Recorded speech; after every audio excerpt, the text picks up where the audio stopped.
So good morning. We are on lesson 29, actually week 27 though in our class because we've combined some of our lessons together. And we're going to be looking at the events of early Friday morning and three Jewish trials. We'll also be looking at some contemporaneous activities or events that occurred as well, such as Peter's denial of Christ and the death of Judas briefly at the end. So remember, up to this point, the image here is of Caiaphas's house. Um, if you go to Jerusalem, you will see where they have rebuilt kind of what some think is on the location of Caiaphas's house. There's like a church there, a cathedral you know, that marks the denials of Peter, and there's a rooster, on the roof or whatever that they've made out of iron. There's debate of whether that's the right spot or not, but it's there in Jerusalem. You can see the outside of it and such. But with that, we're going to be talking about that. Now, last time, remember, we started and it was Thursday evening after the Passover meal or during the Passover meal that Judas departed to hatch the plot and summon the Roman soldiers to seize Jesus. You remember we talked about last time that Jesus had orchestrated the events so that Judas had already set up the plot to capture Jesus, to get Jesus alone so that he could be captured by the chief priests, the scribes, the Pharisees, and what have you, and then handed over to the Romans. But they didn't know where Jesus was going to have the Passover. And so Jesus orchestrated these events such that Peter and John met the guy with the water pot, went off to a location. The others didn't know, and then Jesus showed up. So the soldiers that had been prepared were waiting, but they had to hear from Judas where to go. So Judas left the dinner and went to summon the soldiers and the officials with them to come and arrest Jesus. Well, where do they go? They go to the room where they have the upper room where they have the Last Supper. Jesus isn't there. Him and his disciples, the other 11, have left, crossed the Kidron Valley, gone up on the Mount of Olives, and are in Gethsemane. Judas is aware of the area, and he's like, oh, okay, Jesus has been here. I got 400 soldiers armed and like looking at this dude. And so I know where he's at. So they went and they go, and he was right. They go over to the Mount of Olives, to Gethsemane. There they get Jesus. And Jesus basically surrenders himself unless the others go. So he goes with them, and then they are going to go and proceed through a series of, quote, trials of Jesus that evening. There's going to be a total of 6 trials between his arrest in Gethsemane and the cross. The first 3 are Jewish, and the next 3 are Roman. So again, he'll be subjected to these. Now, these first ones with weren't really trials in the true sense, because the Sanhedrin isn't really assembled to try Jesus. So these are kind of kangaroo courts or more interrogations. And then again, like I said, these 3 Jewish trials are going to be followed by Roman trials. And I'll talk about this being illegal and why that's so here a little bit. And this schedule adjustment is going to let us dive into that a little more than we could have otherwise. Yes, Doug. 23rd chapter talks about offering a male lamb without defect. Mm-hmm. You sang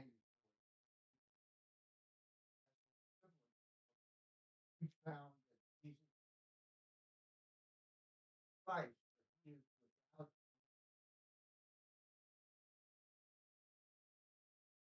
I wouldn't tie that connection there. Jesus obviously was without defect. Um, and well, we could say that the Jewish trials did that. We could also say that Pilate does that because he washes his hand. There's nothing wrong with this man. Right. But even then, the the Sanhedrin isn't really looking to evaluate the guilt of Jesus. This isn't a sin issue. So they're, and we'll get into this, they're Jesus is sinless. It's better than being, you know, approved by the corrupt Jewish leadership. So, but we'll talk a little bit about what these trials are really for, because it's their intent, which they have plotted already with the Romans, is to get Jesus on a cross on Friday morning before the city wakes up. In order to do that, they have to be able to give him to the Romans. But they have to give Romans a charge that they can prosecute. And blasphemy doesn't work because they don't care about blasphemy.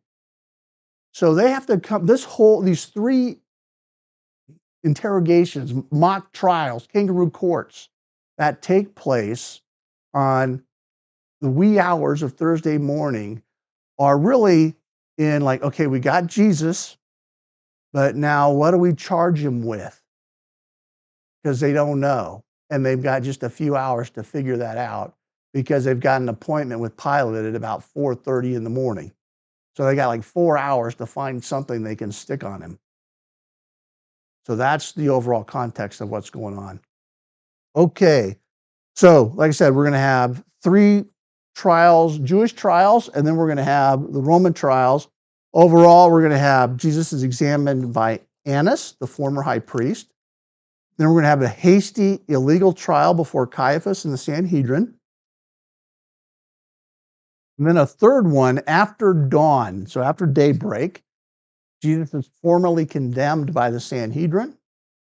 And there's two events, like I mentioned, that happen contemporaneously, which is the three denials of Peter and Judas hangs himself. And then there's going to be three Roman trials. I should edit that. Three Roman trials. Well, these three Jewish trials are then followed by three Roman trials. And that is before Pilate, before Herod Antipas, and then before Pilate again. So let's go ahead and jump into it. And as I've said, again, the whole purpose here is to have the Romans put Jesus to death before the crowds wake up in the morning. And so they got to find something to charge him with. And they realize that this has to be done really before the crowds wake up, because undoubtedly such a move by the Jewish leaders would result in a riot of the people there for Passover and a subsequent squashing by the Roman army. So the Jews can't do it themselves. The Romans have to do it, and they need to really kind of wrap this up before the city wakes up, or this whole thing is going to unravel. In order for all these activities to take place, in the few wee hours of Friday morning, they had to have coordinated in advance. They just had to have. And that's also part of justifying the need for that silent Wednesday. They weren't going to just do this overnight. All right, now let's talk about why these trials are illegal. So there's rabbinic Judaism, which was in effect at the time and still today. It based itself off of, well, the Mishnah, which is kind of their Pharisaical traditions and laws. Now, according to tradition, the Pharisees and sages shared wisdom and interpretation of the Tanakh, or the Hebrew Old Testament, which required interpretation to ensure the right doctrine, right practice was strictly followed.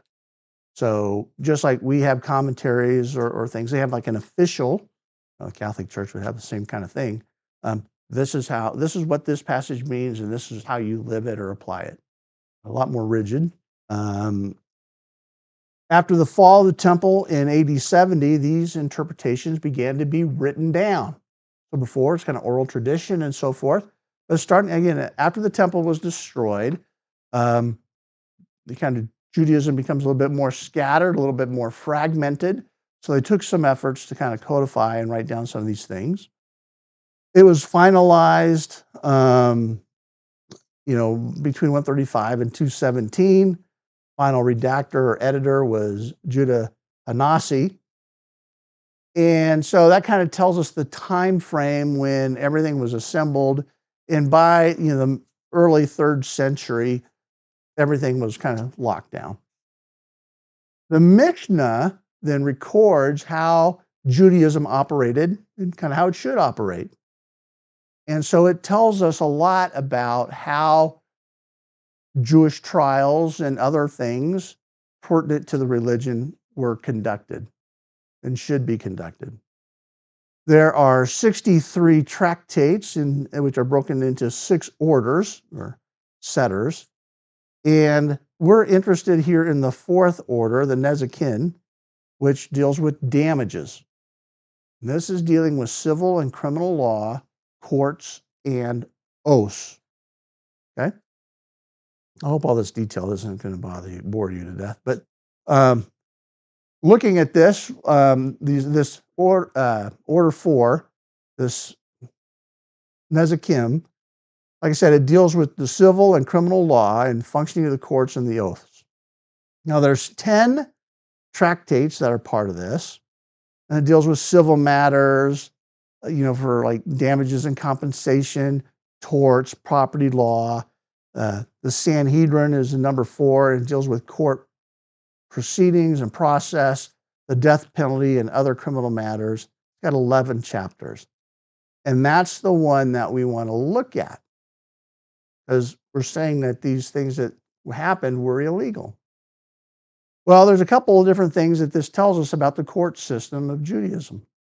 First off, there were different levels of courts, and which cases could be handled at each level was determined by this first of these 11 chapters. There were also laws for the high priest and the king and their involvement in proceedings, which was minimal. Civil suits and about witnesses, difference between criminal and civil cases, and so forth. A lot of things that are similar, kind of conceptually to what we have today. Chapter 5 dealt with court procedures, including examination of witnesses and the voting of judges, the procedures for execution and condemnation, especially stoning, and then the 4 types of capital punishment. It details which crimes merit stoning. And, in fact, stoning was only actually done if a convict survived being, thrown off a 5-meter cliff. So, so a little bit of detail here, and the rebellious son and other things. Now, moving on, because this is a situation where they're looking for a capital offense against Jesus. So there's different levels of courts and cases involved, and basically there's kind of a couple of different levels. So certain things can be handled just by 3 judges. So they get a panel of 3 judges, and they could determine it. Others, most things would be a panel of 23 judges.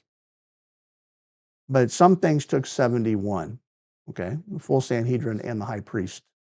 You have 70 members of the Sanhedrin, the high priest gives you 71.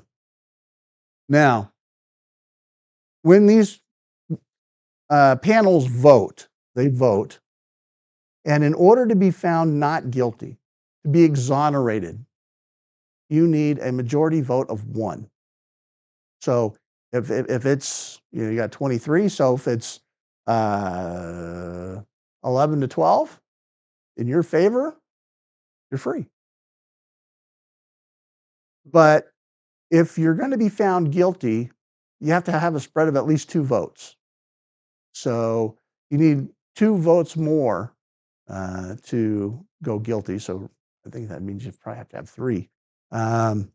So anyway, you got to win by, you got to be executed or found guilty by at least 2 votes. And the intercalation of the month, so this is, when does the month start? You go out and you look at the new moon, and okay, is there a little sliver there or not? No. Okay, well, there's still a lot. It's still, whatever month you're in. I see a little bit of the new moon or the moon. Okay, then it's the next month, right? 3 judges determine that. Probably would have been kind of funny to watch that play out. Okay. And then a few other things are determined by 3. They begin deliberating with 3. Then maybe they debate with 5, and they conclude with 7 on important decisions. So basically, if they can't get to like some kind of consensus, perhaps then they expand the count. Right? They add more judges, and they add them in pairs. Now, there's cases involving money and sex crimes, so Trump and Clinton and 3 judges, okay? Cases of capital law, death penalty cases, 23. So, but if we're gonna be dealing with a false prophet, you need the full 71. Well, Jesus is gonna be in that false prophet category. But either way, 2371, that's kind of where we're at. But it's 71. Now, how would the process work? Well, the court would examine witnesses with 7 interrogations. So this is a fairly rigid process, and they're looking at evidence. Where did it happen? From the point within the 7-year jubilee down to the hour. So it's like they mark off when the jubilee year started, and they're like, we got to get down to the hour of when this occurred. And where did it happen? Does the witness recognize the accused? So that's kind of like the lineup. And did you try to warn him? So they're going to ask this witness, you saw him about to do something wrong. Did you try to warn him? No. Okay, well, that's part of the question. You should warn somebody. Now, there's differences between interrogations and examinations. In an interrogation, if you are asked a question and you say, I don't know, then all your testimony is thrown out. It's void. You can't answer this basic set of these 7 interrogations, you're out. An examination, though, I don't know, even from 2 witnesses, the testimony still stands, right? So this is going to be like examine, cross-examination kind of thing. But at any point, if 2 witnesses contradict each other, both of their testimonies are void. So if they contradict, they're both out. All these things happen, like during the trial of Jesus that we're going to look at. Well, not all, but many of them. First, they bring forth witnesses, then second witnesses, or first they bring the first witness, then the second, then they deliberate. And deliberations begin with an appeal to anyone who believes there is a good reason to acquit. So if we got someone here for a capital crime, there's going to be a general call. Hey, does anyone know a reason why we should acquit this person? And I was like, yeah, it was self-defense, or he was trying to break into his house, whatever. Okay. And both students, because there's students that follow these rabbis and they're learning the law to be lawyers, they can participate in this process and offer a reason to acquit as well. And really anybody could. And an acquittal occurs again, a majority of 1 vote. Now, moving on. Acquittals, again, require a majority of vote of the judges, but if there's not enough to support acquittal, so let's say we can't acquit. If you can acquit, you do the vote, you acquit, it's over, done, free, go home. If you can't get enough for an acquittal, and it's going to be guilty, the verdict cannot be offered on the same day. Say, this is going to go down as guilty. Okay. Well, what do we got to do? Well, we got to wait till tomorrow. We have to all go home. We have to deliberate and maybe talk with some other judges. And we got to pair up and discuss this and minimize their food, not drink wine all day. They deliberate all night. Pretty serious deal. The next morning, the court would reconvene and vote and tally the votes. Arguments can be made, but if previously voted to acquit, you cannot argue for that the accused is guilty. So if you voted acquittal before, you can't change your vote. If there's unanimous acquittal, then they excuse the accused. If a judge doesn't know, he can't decide, he's removed and replaced with two more. There's no waffling. And when they replace it, like they up to a max of 71, the court does not condemn a person to death by majority of one judge. So the whole thing is really set up to, it's implied that they're going to acquit. It's really set up to acquit. Now, when they acquit, or when they do find someone guilty, then they're going to send them off to be stoned, right? So the condemned man has been sent to be stoned. He's taken out to be stoned. In this case, he'd be handed off to the Romans, but in Christ's case, the place of stoning was outside the court and a little beyond it. They have a signal man and a man on a horse ready to go get the court judges and stop the proceeding if anyone raises a substantive reason for acquittal. So while they're going out and they say, we're going to convict this man, we're going to execute this man, anyone in the street and say, you can't execute so-and-so, I saw what really happened, they'll stop the whole thing and start over.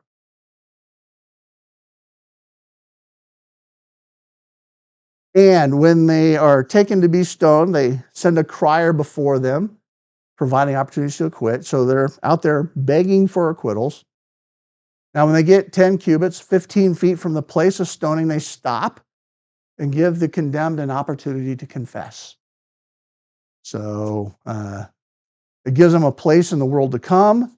But if they don't really know how to confess, they tell them to say, let my death be an atonement for all my sins, right? So, like, okay, well, you're about to die. We want to make sure you kind of set you up in a place in the afterworld that's, appropriate or, beneficial for you. At 4 cubits, they take off the man's clothes, cover the genitals. Women, there's some confusion in what they do. And they push him off this 12-foot tower. And this is interesting. There were 2 witnesses, at least, that testified against them. You've got to have at least 2 witnesses. And one of the witnesses pushes him off. Now, if he dies as a result of the fall, the procedure is done. If not, the second witness throws the first stone.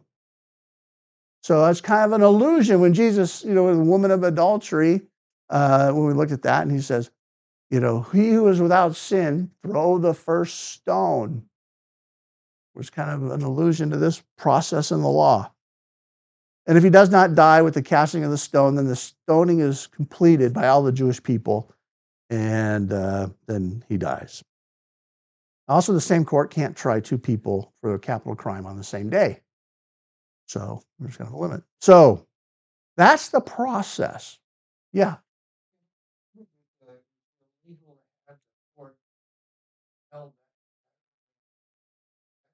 Yes. And there's a couple other things I didn't point out specifically here, but we'll talk about that as we go through. Yeah, about having trials at night, having the high priest involved, striking the accused, and actually even asking the accused questions. I think I probably skipped. You're not supposed to ask the accused questions. I had that. I might have that in my other notes. It's really kind of like the basis of our Fifth Amendment. You can't compel him to testify against himself. So the fact that they're asking Jesus questions, which we'll see, totally illegal. And Tim, none of this was written down until after 80, 70, right? This is all. Well, let's say it wasn't written down in like a central codified body. These were things that they would have all known the practice. It probably could have been written down on, but not necessarily all collected. Right. So exactly. I'm sure there was probably written things before but it was formally brought together in one place, the unified teaching group, in this book of the Mishnah. Yeah. Yes.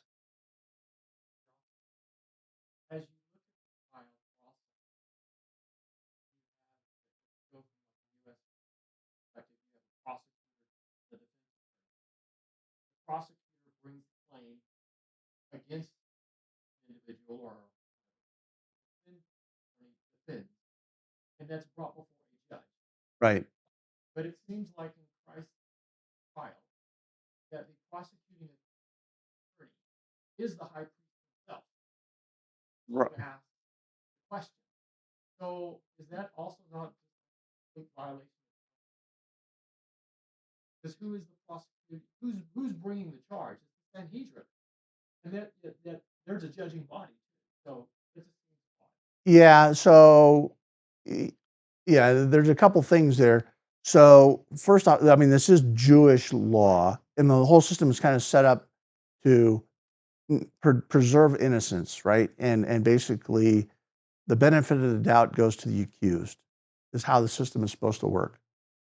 It obviously we see is corrupted in Jesus' case particularly, but also some of the things that you're talking about actually come from our Western culture, from Greco-Roman background in legal proceedings, not Jewish. So that's like the prosecutor defense kind of thing. That's Western culture. right. Right. I'm just saying, just as an observer, just reading it, the judge is the jury.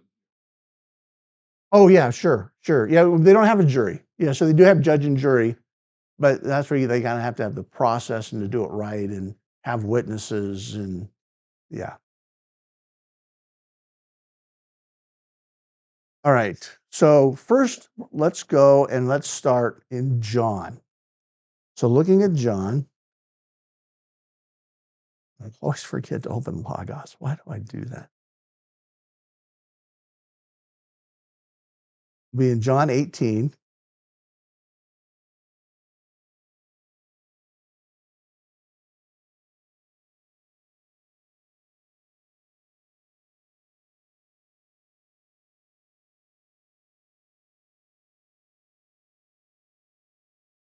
Now, what we're going to look at is, well, again, each of the four Gospels provides parts of the events of early Friday morning. There's a lot of overlap in what they cover, but there's some things that, they have one of them has more emphasis on than others, or maybe some don't talk about as much. This is one of those cases where we actually have John talking about going to Annis's house, and I am in Matthew. And in terms of going to Annis's house, only John records this. So this is another instance where John is providing supplemental information. Matthew, Mark, and Luke capture kind of the big picture of what's going on and what happens, but there's certain details that John wants to highlight and say, here's a few more things about what happened. Oh yeah, John was there. Actually there with Jesus during this. Yeah, we're going to learn a little bit about John today too. Yep. Okay. So the Roman cohort, starting in 18 verse 1, and the commander and the officers arrested Jesus and bound him and led him to Annas first. So this is where we're getting new information about Annas. And remember that Annas used to be the high priest. He had been the high priest for many years, but he was deposed from office by the Romans uh, because of corruption of his administration. So he had been really corrupt. But his son-in-law, Caiaphas, was seated in the role to succeed him, and Annas's descendants occupied the role for 6 successive generations. So it's kind of like, okay, yeah, I won't be the leader, but wink, wink, we'll put someone else there. Okay, so that's kind of the situation, and so they take him to Annas first, father-in-law of Caiaphas, who was high priest that year. So Caiaphas is the high priest. Now, Caiaphas was the one who advised the Jews that it was not expedient for one man to die on behalf of the people. What's that? Oh, okay. All right. Now, we're going to come back to Peter here in a little bit. So let's go to verse 19. The high priest then questioned Jesus, and this is illegal, about his disciples and about his teaching. And Jesus answered, I have spoken openly to the world. I always taught in the synagogues and in the temple where all the Jews come together, and I spoke nothing in secret. It's like, everybody knows what I said. Why do you question me? That's not the legal process. Question those who have heard me. There's witnesses that I spoke to them, what I spoke to them. They know what I said. So, hey, you shouldn't be talking to me. There's plenty of witnesses. Everything I did is in public. Nothing's in secret. When he'd said this, one of the officers standing nearby struck Jesus, saying, is that the way you answer the high priest? Well, Annas isn't really the high priest, but he's kind of maybe in absentia, or what do we call it when someone steps away? They're not recused. That's like kind of retired. Oh, emeritus. Yeah, that's kind of our. Yeah, he's kind of like high priest emeritus here. Um, That's kind of like Obama being recorded. I do record these videos, but I don't think that it picked up your question. Well, I got to say, we probably can't hear it, but there's probably computers that can track what you just said. Yeah. Yeah. But yeah, I think that there's probably some parallels. And well, though Caiaphas actually seems to be able to withdraw for himself. So there is a difference. Okay. All right. So anyway, back to the text. So he instructs Jesus. Is this the way you answer the high priest? Again, there's a lot of respect for Annas. And quite possibly, I mean, the Jewish people, it may be a situation where, yeah, the Romans made us put Caiaphas in as high priest, but from the Jewish population standpoint, they probably still, a lot of them had a high regard for Annas. They probably still looked at Annas as the legitimate high priest. There's probably some of that stuff going on too. Um, So when he says one of the officers, is this one of the 71 Sanhedrin that are there? Is this what we're? This would have been like an assistant attendant. So these folks have, uh, like, the word's going to be like a word that's going to be like secretary or assistant. Um, and so, and what did it say if I pop over it? Probably, is it going to give me a verse or is it going to tell me? It's just give me a reference. So yeah, that's the word that's typically translated officer. That's what it means. It's that.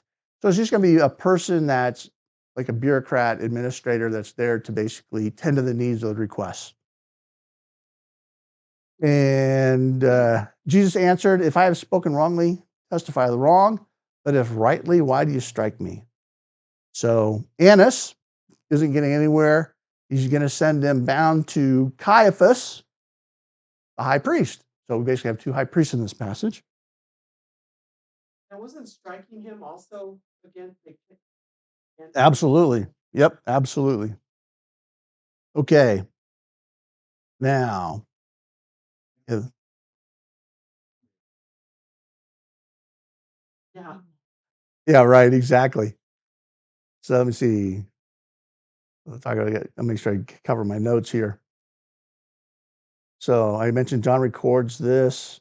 They're pulling the Sanhedrin together. This is probably an interim step. So they're probably going to Annas while they're summoning the 70 to Caiaphas's house. So they're going to have the Sanhedrin meet at Caiaphas's to, more formally prosecute Jesus. So this is probably an interim step along the way, while they're getting all these old guys out of bed and having them come across town. They're taking some time. Hey, I'd like to see this guy. So high priest questions him. Again, Jewish law, you can't do that. That's kind of the basis of our Fifth Amendment. I talked about that. It was also happening, not in appropriate confines for a legal proceeding. These typically legal proceedings would happen within the confines of the temple complex and area. Definitely not the house of the high priest, right? Or the former high priest. And again, they are looking for some way to charge Jesus with sedition. Okay, so now we're going to go to Caiaphas's.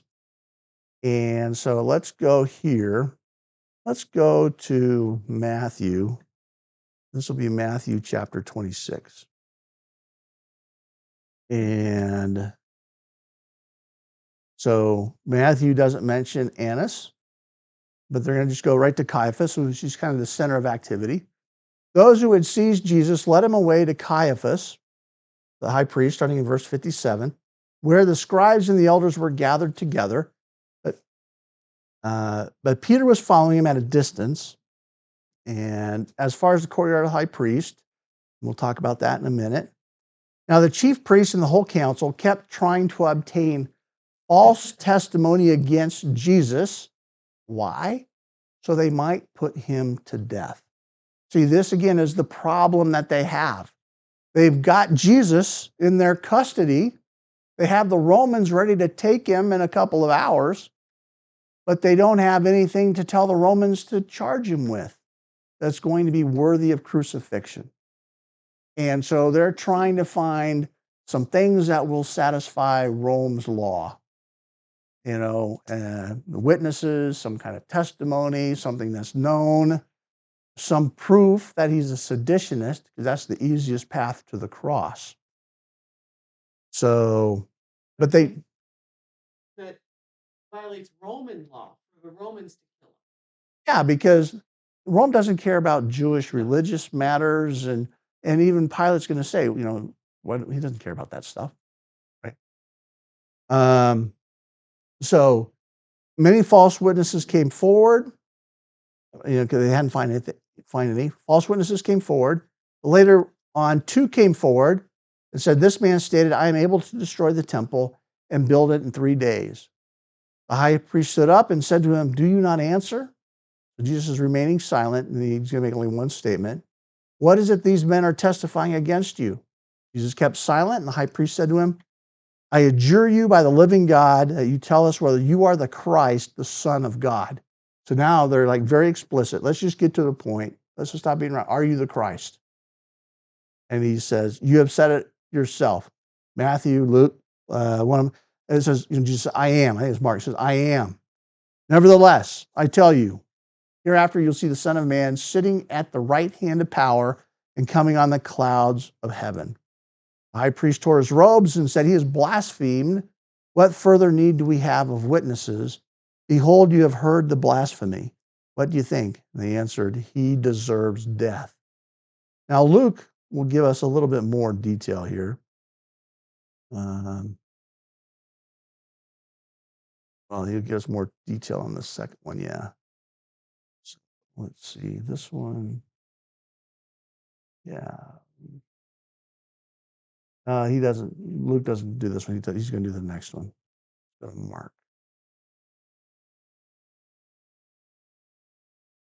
Mark chapter 14. And it's going to be starting in verse 53. So again, Jesus is led again, very similar to Matthew.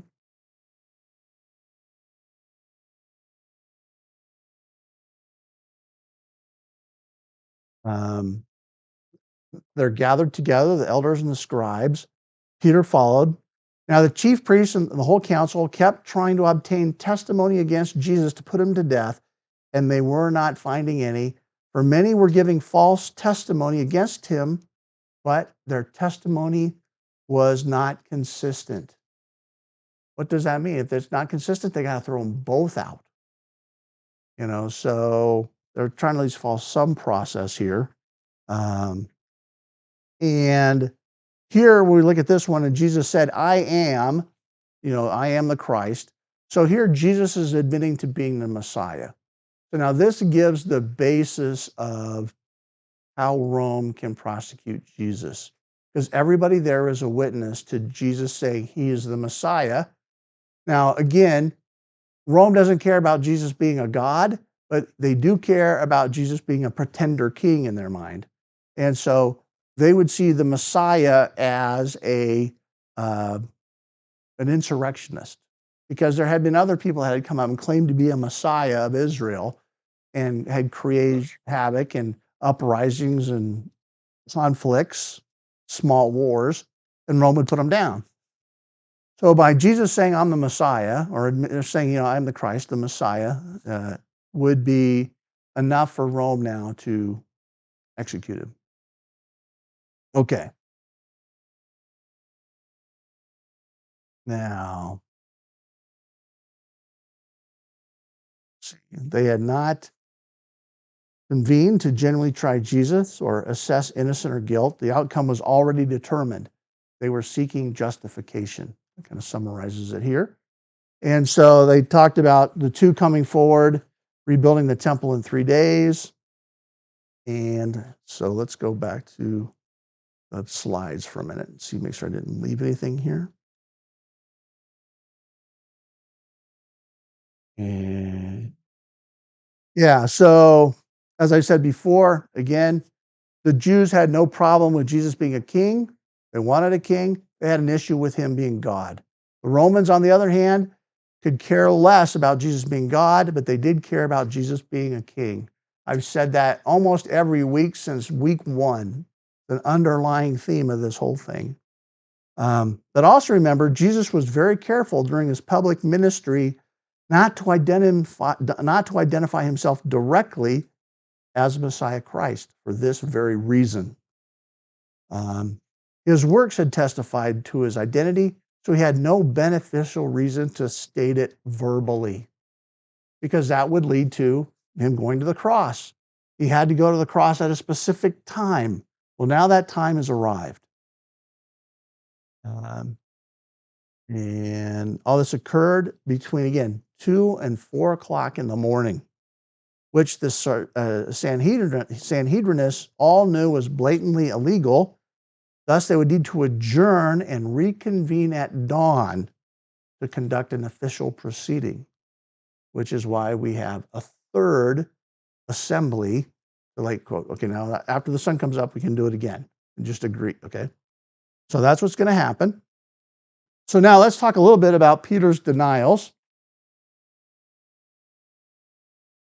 So all 4 Gospels cover this. And going back to Logos, I'll start in Matthew. He kind of does a little bit more here. Now, Peter was sitting outside in the courtyard, and a servant girl came to him and said, "You too were Jesus the Galilean." But he denied it before them all, saying, "I do not know what you're talking about." Wait, he goes in. I'm going to go first above, because we're going to talk about it. He goes in. So 58. So they go to Caiaphas's house. Peter was following him at a distance as far as the courtyard of the high priest, and entered in and sat down with the officers to see the outcome. The other guy, Matthew and Luke are going to kind of say something similar. But there is important detail that John gives us. Like, yeah, that's not quite how it went. So John tells us that, I want to go back up here. Yeah. So they arrested Jesus, they led him to Annas. Verse 15, Simon Peter was following Jesus, and so was another disciple. The other disciple is John. Remember, John never identifies himself. Now, that disciple was known to the high priest. Now, how in the world does Annas know John, a little fisherman from Galilee? And so John just goes in. He entered into the court with Jesus, the high priest, but Peter was standing at the door outside. So Peter was kind of falling behind. They didn't let Peter in. Who are you? You can't come in. So John, the other disciple who was known to the high priest, went and spoke to the doorkeeper and said, "Hey, Peter, it's okay. If Peter's okay, he can come with me." So the other disciple who was known to the high priest went and spoke to the doorkeeper and brought Peter in. So why was John known to the high priest?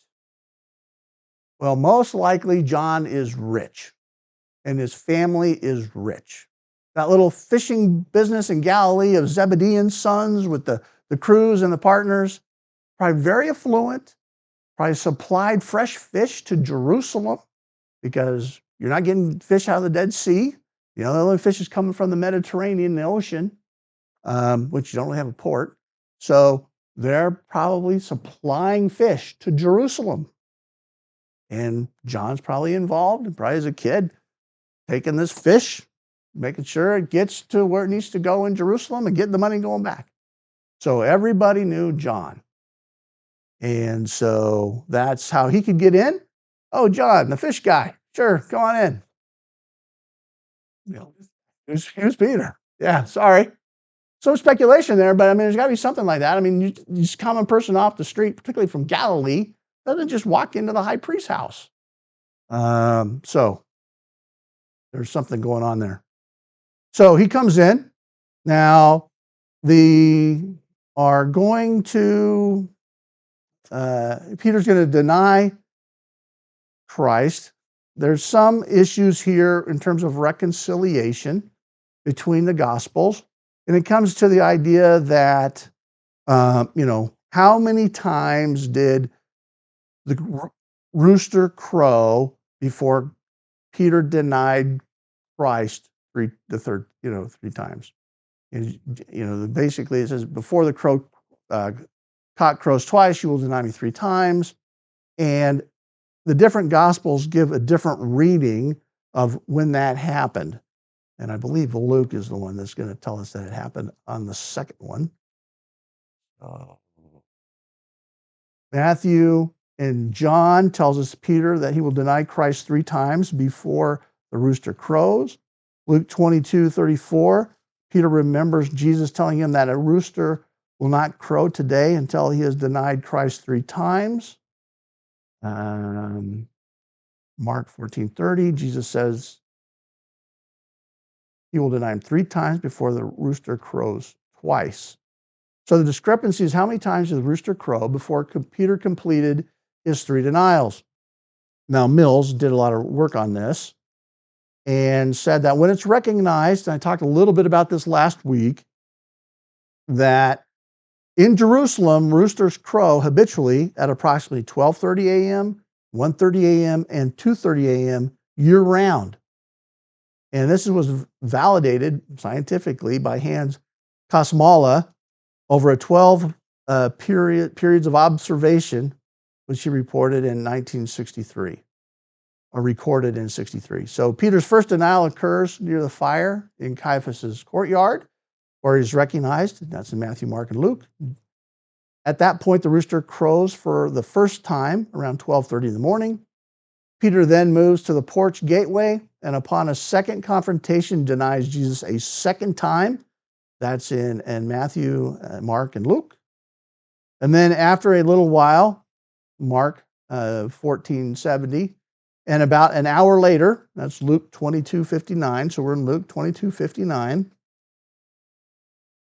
So I'll just show you that verse here.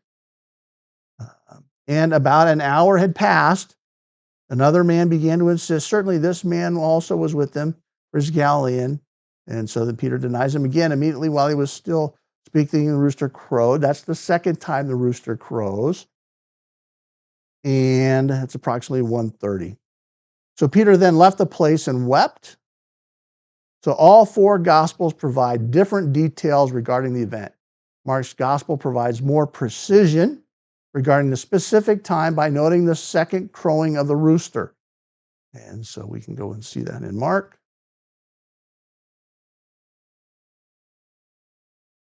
And immediately a rooster crowed a second time in verse 71 or 72. And Peter remembered how Jesus had made the remark.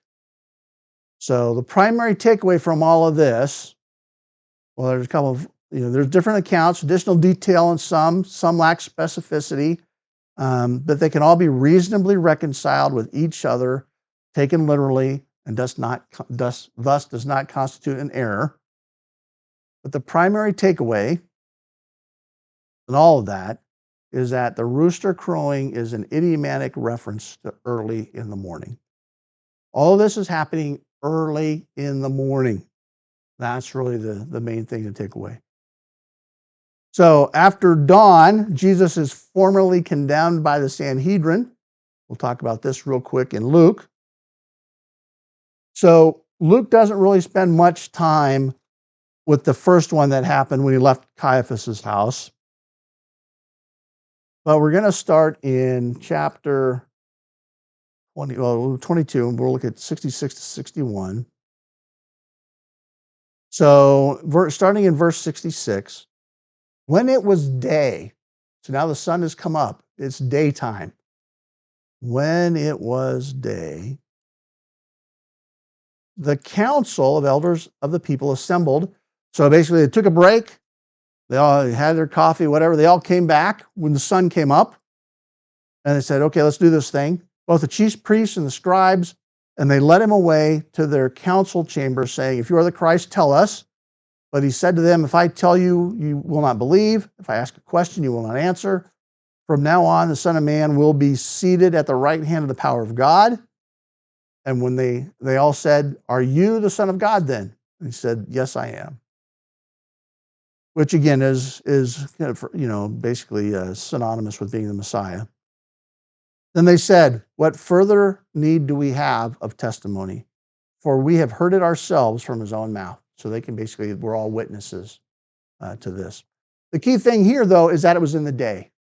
So this is the one that they did because everything they had done at night presumably was illegal. Well, it was illegal. Now we'll say, okay, we're going to get together in the daytime. At least that part is okay. We're still going to question the witness, which is wrong, and all of that. But they ask him a simple question. They're all witnesses to it. Now they can go and have a reason to go to the Romans and accuse Jesus with sedition. And finally, I know we're at time. I'll just say one thing here. Matthew chapter 27, verses 3 to 10 is where we have Judas, who was remorseful for what he did. He goes, as we all know, throws the coins in the box, saying, hey, this was wrong. And, they don't take it. They use it to buy a potter's field. And Judas goes out and hangs himself. So he departed, he went away, and he hanged himself. Verse 5. Why an accident? Still headlong. Did he mess up his hanging and fell off the tree? Well, there's different ways to hang. We don't know exactly where and how he went about hanging himself, but it could have been very easy. There's a tree or something, and he just tied himself up and then jumped off a cliff. So that's kind of how that's kind of reconciled. We have different aspects of the process that he used, but it was one event. So, yeah. All right. With that, let's close with a prayer. Let me stop the stream.